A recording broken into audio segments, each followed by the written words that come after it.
Hi, welcome to another episode of Future Ledger. Every time you buy a brand new iPhone, Apple gets your loyalty, but Samsung gets your money.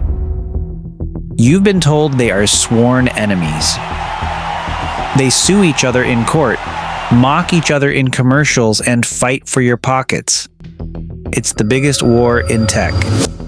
Except, it's completely fake.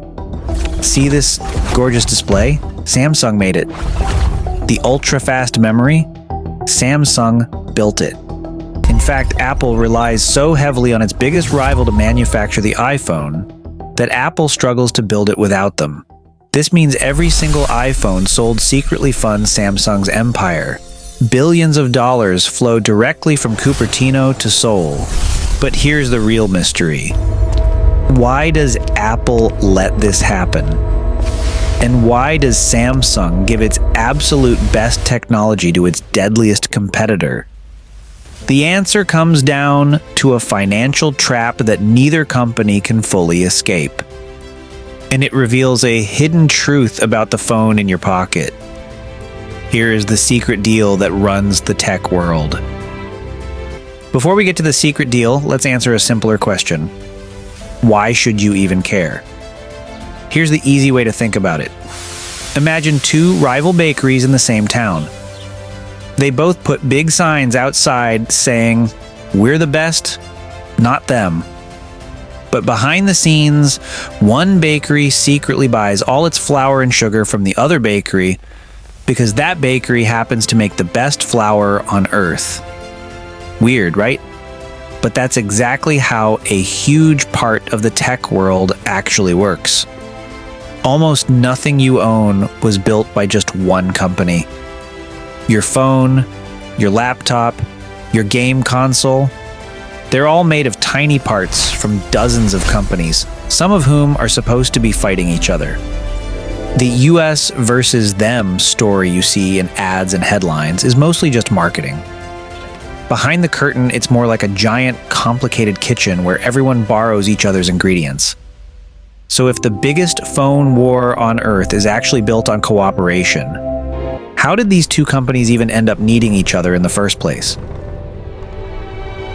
To understand how two rivals ended up needing each other, you have to look at what Samsung actually is, because it's not just a phone company. It never really was.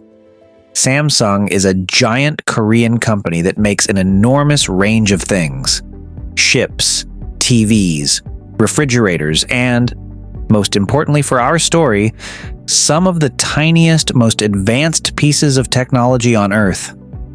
Memory chips that store information, and OLED screens, the super sharp displays you see on the best phones. For decades, long before Samsung sold a single smartphone, it was already one of the best parts makers on the planet. Meanwhile, back in the mid-2000s, Apple was building something new, the very first iPhone. But here's the thing most people don't realize. Apple doesn't actually build phones from scratch in a single factory.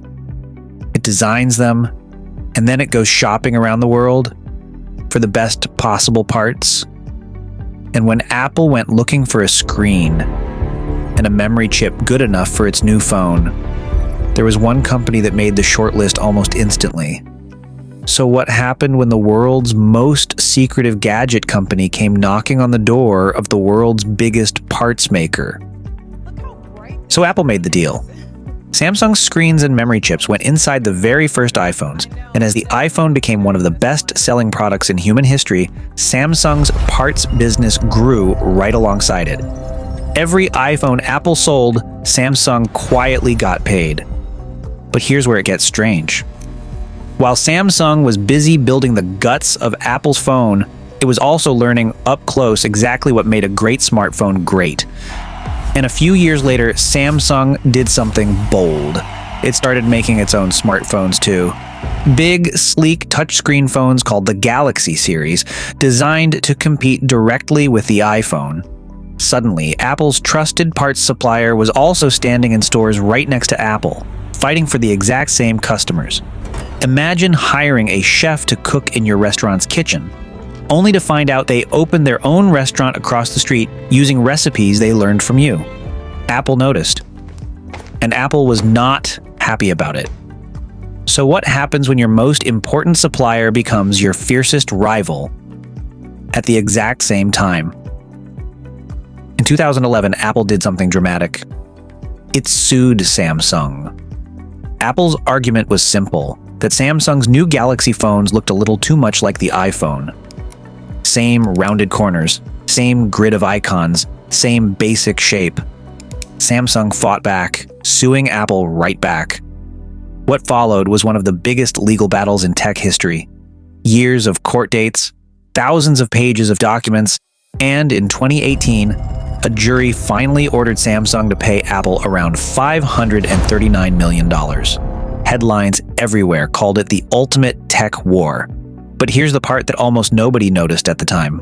During all of those years of lawsuits, while Apple and Samsung were literally standing in courtrooms accusing each other of stealing ideas, Apple never stopped buying screens and memory chips from Samsung. Not for a single day. Think about that. Two companies suing each other in public while quietly signing purchase orders in private. So if the lawsuit was real and the money kept flowing anyway, what does that actually tell us about why these two companies really need each other? Here's the secret, explained as simply as possible. Samsung isn't really one single team. Think of it like a school with two different clubs under the same roof. One club, let's call it Team Galaxy, builds phones and competes directly against Apple for customers. A completely different club, let's call it Team Parts, builds screens and memory chips and sells them to absolutely anyone willing to pay, including its own rival. These two clubs barely act like they're related. Team Parts doesn't care if Team Galaxy wins or loses, because Team Parts gets paid either way every single time Apple sells an iPhone. In fact, some years, that parts business quietly makes Samsung more steady, reliable profit than the phone business does. And here's why Apple keeps buying from them anyway. Making a screen this good at this massive scale is incredibly hard. For years, only a tiny handful of companies on Earth could do it well enough for Apple's standards. And Samsung was consistently one of the very best. Imagine your school's biggest rival team also happens to be the only company nearby that makes really, really good basketballs. You don't stop playing basketball, you just quietly buy their basketballs. So if this setup actually works out fine for both companies, why does it feel like such a secret? And more importantly, is it still true today, in 2026? Here's the honest answer for right now, in 2026. It's not just still true, it's gotten even bigger. Today, Samsung and one other Korean company, LG, supply pretty much every single premium screen Apple uses on iPhones, iPads, even laptops. And when Apple launches its brand new folding iPhone this year, guess who is the only company making its screen? Samsung. Not sharing the job with anyone else, the only one. Apple has tried to find other options. It tested screens from a Chinese company hoping to reduce how much it relies on Samsung. But those screens ran into quality problems, and Apple had to lean right back on its old rivals.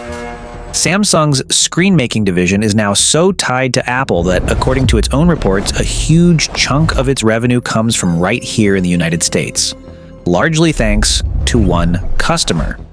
So think about that the next time you unbox a brand new iPhone. A real, meaningful slice of the money you just spent is heading straight to the company Apple spent years suing in court. Which brings up an uncomfortable question for Apple's future. If it can't even find a backup plan that actually works, will it ever really be free of Samsung? So will this change? Probably not soon. It might actually get deeper. Samsung also makes processor chips, competing with TSMC for Apple's business. If Samsung wins more of that, Apple's dependence only grows. Other companies have tried offering alternatives, but none have matched Samsung's quality yet. The bigger lesson: The loudest rivalries you see in public are rarely the whole story. Behind the scenes, competitors often need each other more than they'll ever admit. Thanks for sticking with this one. Here's the simple version. Apple and Samsung really do compete. The lawsuits were real. But Samsung also builds key parts inside the iPhone and gets paid every time Apple sells one. Nobody builds complicated tech entirely alone. Thanks for watching Future Ledger. If stories like this are your thing, subscribe. There's more of this world to open up.